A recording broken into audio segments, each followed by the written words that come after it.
This video is gonna be an introduction to the tank battles in the game Crash Drive 3. I'm gonna talk about the Tropics map, the tanks, the arenas, the basic gameplay, so stay with me in the next minutes.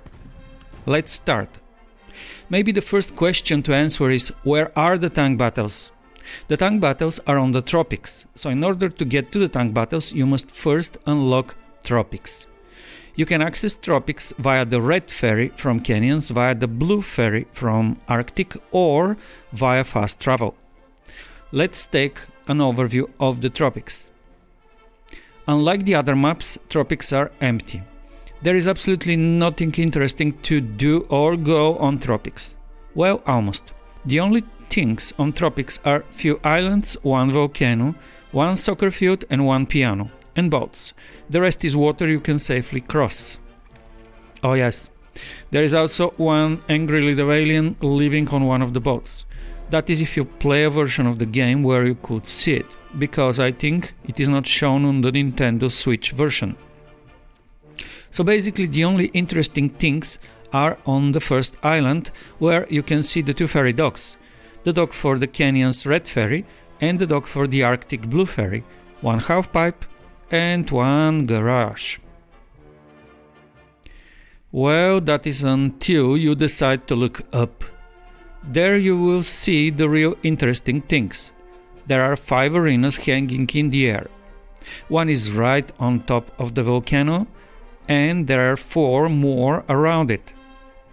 But there are no visible way to get up there. So, how to get to the arenas I will tell you in a second. The only good thing about the half-pipe is it helps you score stunt points. It have no other purpose. It's sort of a Tony Hawk texture.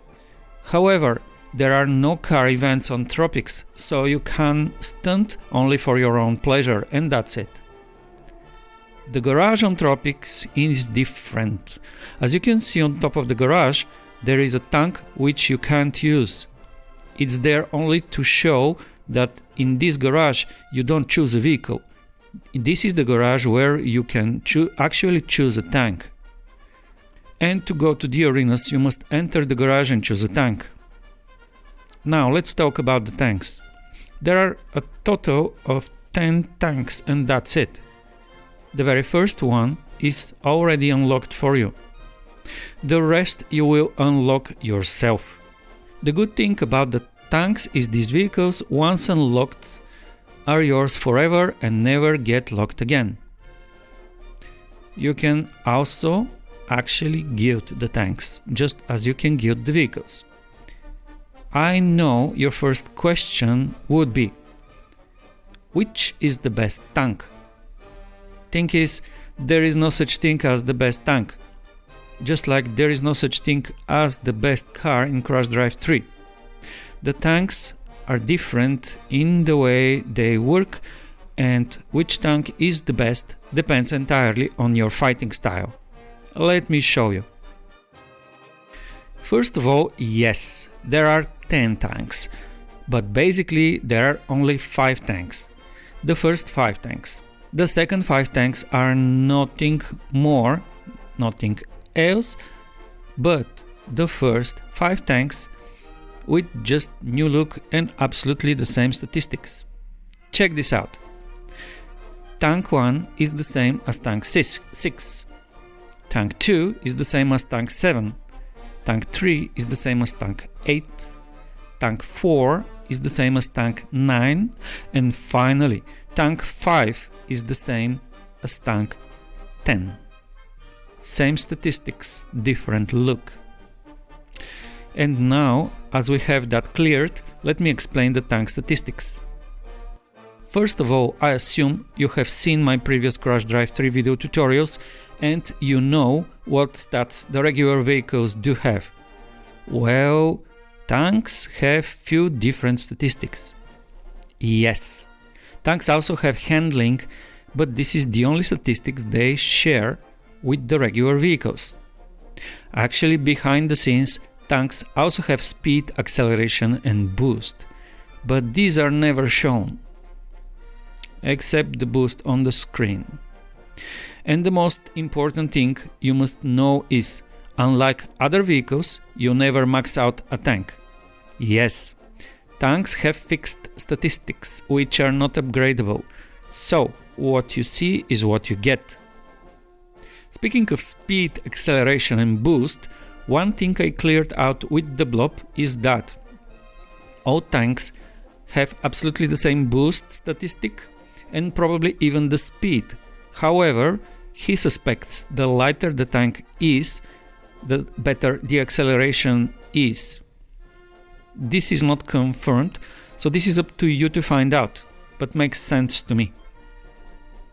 One other difference between the tanks and the regular vehicles is that tank boost refuel is much slower.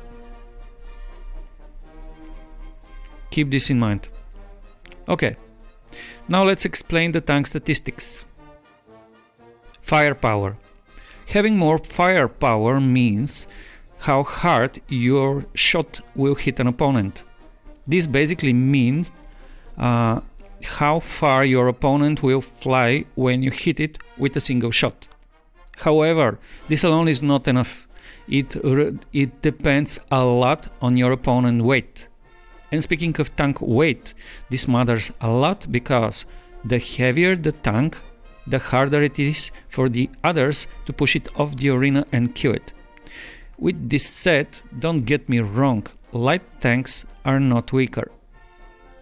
Also, the more weight your tank have, the easier for you would be to just crash into others and push them off the arena. Having more fire rate means how fast the tank will reload. More fire rate means the tank will reload faster and you could shoot sooner.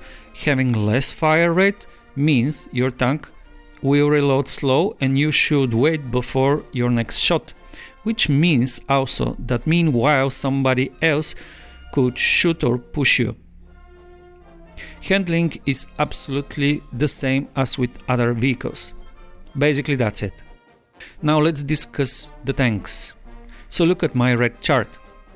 Looking at the tanks from top to bottom. First are the regular tanks. The first regular tank, the black one, will be immediately unlocked for you, and this would be your very first tank. What you should know about it is that basically it is the universal soldier. It have a bit of everything and most people should be fine with it. Next are the light tanks. They look a little bit like the regular tanks, however they have better fire rate, which in my opinion makes them suitable for hit and run attacks. Next are the fast fire tanks. They are what the title says, the fastest firing tanks in the game. Perfect for people who are not very accurate shooters or just want to shoot fast. Next are the smasher tanks. These are the bully tanks. If you enjoy crashing into people, this is your guy. These tanks are also the heaviest, making them very hard to be pushed off the arena. So if you want to be a bully, get one of these bad boys. And finally, the last tanks are the heavy tanks. The tanks with the most firepower, but also the slowest reloading tanks. These tanks are the perfect snipers and are most suitable for sharp shooting sniper fans. They are also heavy, making them the second harder to be pushed off the arena vehicles. So if you enjoy being a sniper, these are your tanks. Just try not to be discovered fast, because sooner or later someone will start shooting back at you. Now let's discuss the crates. You've already seen the money crates. These are everywhere. You've already also seen the boost crates, which show up on race events. What you haven't seen yet are only the rapid fire crates. They boost your fire rate, but only for a very limited amount of time. Unconfirmed information from the blob is that the effect should last about 1 minute. Now, let's discuss the arenas. Basically, there are 5 arenas total in the game. They have no names, they have no IDs, at least not officially, so for me there is no way to differentiate between them, except that one of the arenas is right on top of the volcano. Also, difference is the arena architecture, because two of the arenas are a single level, while the other three are actually on two levels. Now let's take a look. First, let's start with this arena. As you can see, basically this is a square shape on two levels. Also, there are holes here and there, so try not to fall off. This arena allows for snipering, but also is very good for melee. What we often do is that we don't stay on the upper level. We go on the lower level because it is larger and allows for good hunting. Second is this circular arena. It is on two levels, with some trampolines in the middle. So this arena actually is very often used for snipering when people stay on the far side of the circle and sniper the other people. I would recommend going on the lower level and join the melee. It is a lot of fun. Third arena is this circular arena with two more circles inside. So this also allows for snipering, and people very often do it. Actually, here in this arena the melee doesn't happen that often. More often people just sniper on this arena. I'm not very happy, I don't like it very much, but it is what it is. Then we get to my favorite arena, the arena which is on top of the volcano. Why it is my favorite? Because this arena doesn't allow people to sniper for long. Actually, snipering here is difficult just because there are lots of walls which prevent people to sniper.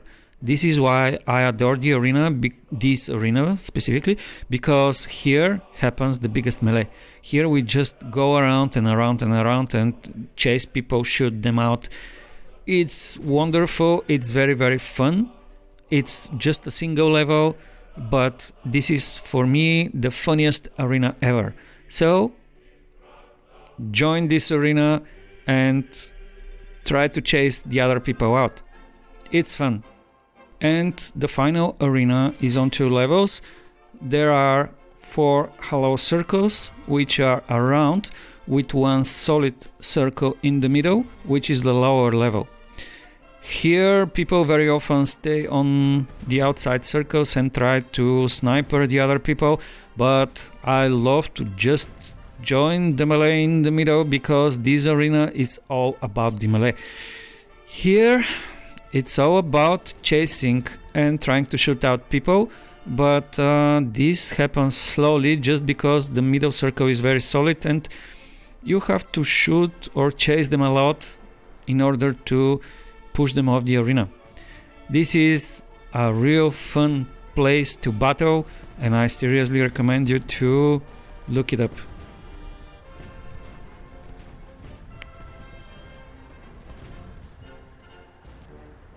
Final thing left to explain are the bonuses. I don't know how many there are and I'm not interested to know them all. I will only mention few.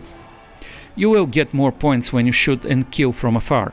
This is called a long distance shot and will give you bonus points.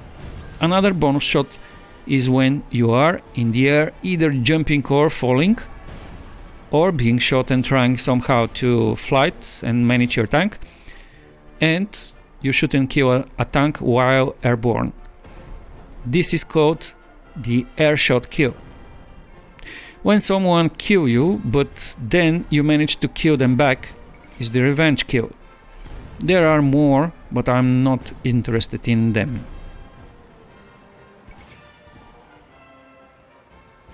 And with all this said, our video reaches the end. Remember, it all depends on your fighting style. Some people love to bully and crash into others. Some love to sniper, some love a good melee. So choose your tank accordingly, but also spend time to master your tank. And while fighting bots is fine in the beginning, my advice is do not spend time to fight bots if your battle level is above 10. Better fight real people. A little warm-up is fine, but don't do it for a long time.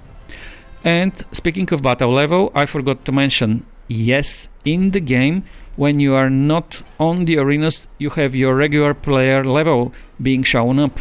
However, when you are on the arenas, you have your battle level shown up.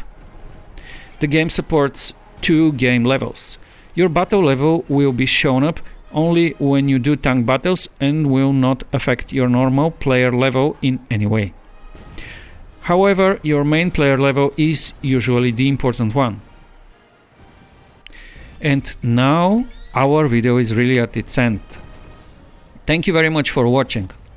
Hope I was able to help you to find your way around the tanks in Crash Drive 3 and learn something new.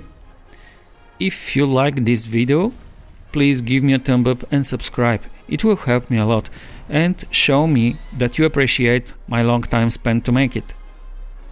See you on tank battles, and if you see me in the game, do not forget to say hello when you join the arena. Thanks for watching. Bye.